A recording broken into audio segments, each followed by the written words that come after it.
Dobrý deň a ďakujem vám všetkým, ktorí ste prišli do ulic protestovať proti skorumpovanej moci.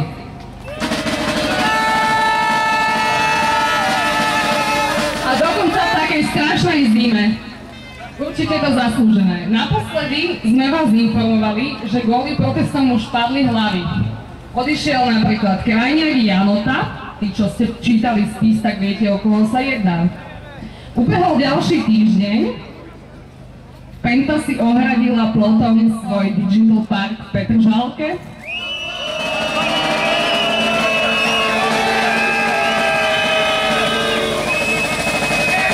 O stretnutie nás požiadal prezident, premiérka a máme stretnutie aj s Pavlom Hrušovským, predsedom Národnej rady. To sa vám možno až tak nepozdáva, ale viete, čoho je to dôkazom?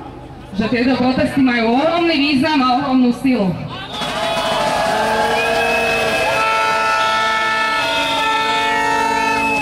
A to, že nás vnímajú vážne a že musíme vytrvať.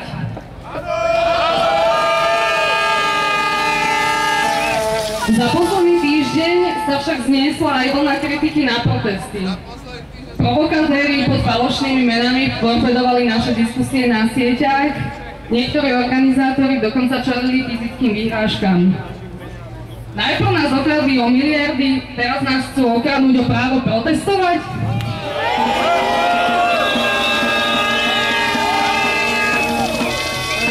Nie sme to my, čo sa máme ospravedlňovať alebo vysvetľovať. My sme v uliciach všetci spolu. Nechceme nič iné, len aby platili zákony, chceme právny štát.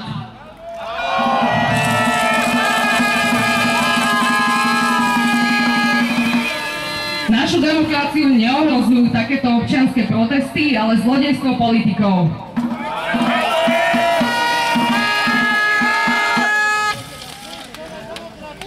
Prvý protest vznikol ako reakcia na kauzu Gorila. Preto sme žiadali hlavne prešetrenie a vyvodenie trestnoprávnej zodpovednosti. Minule sme predvedli aj konštruktívne požiadavky, ako tomu predchádzať. Pred týmto protestom sme dokonca mali technické problémy. Nedali sa posielať pozvánky na sociálnej sieti a preto by sme chceli povedať všetkým vám, čo tu stojíte, že všetky informácie odteraz budeme mať na webe protestgorilla.sk a Facebooku protestgorilla.sk. Odtedy ste sa tisícky z vás nám naozaj ozvali požiadavkami, s témami, ktoré ste chceli rozobrať.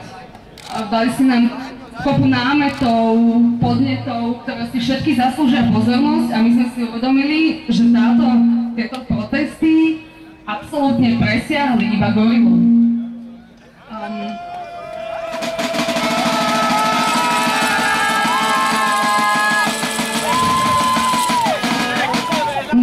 Mnohí z vás chceli dokonca vystúpiť tu na pódiu a my si to strašne vážime, ale je to nad možnosti i tohto pódia, i tejto zimy a preto chceme dať priestor vám, verejnosti, a otvárame sieť internetových fór, kde sa môžete online zapojiť do diskusí k jednotlivým požiadavkám i jednotlivým témam, ktoré sa otvorili. Rovnako otvárame verejné diskusie a dneska ráno sme požiadali magistrát hlavného mesta, aby k tomu dal priestory. Medzičasom sa to už stalo a potvrdili nám, že poskytnú čaj a dokonca, že poskytnú pravdepodobne divadlo Pavla Orsága Hviezdoslava na verejné diskusie.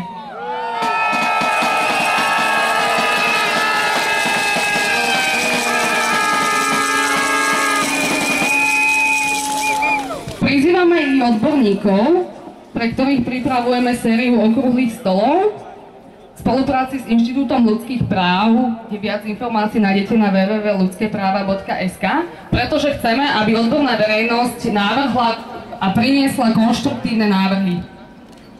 Rovnako žiadame Slovenskú televíziu, aby vytvorila priestor pre diskusie, a to i pre odborníkov, i pre občanov v zmysle svojej verejnoprávnosti.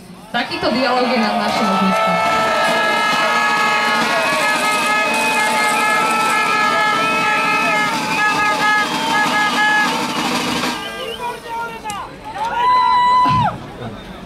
došlo nám od vás veľmi veľa spätnej väzby, za ktorú sme vďační a ospravedlňujeme sa, že sme nemohli odpisovať. Každopádne, snažili sme sa zobrať v úvahu všetko, čo ste nám napísali a všetky témy, ktoré vás trápia, preto sme aj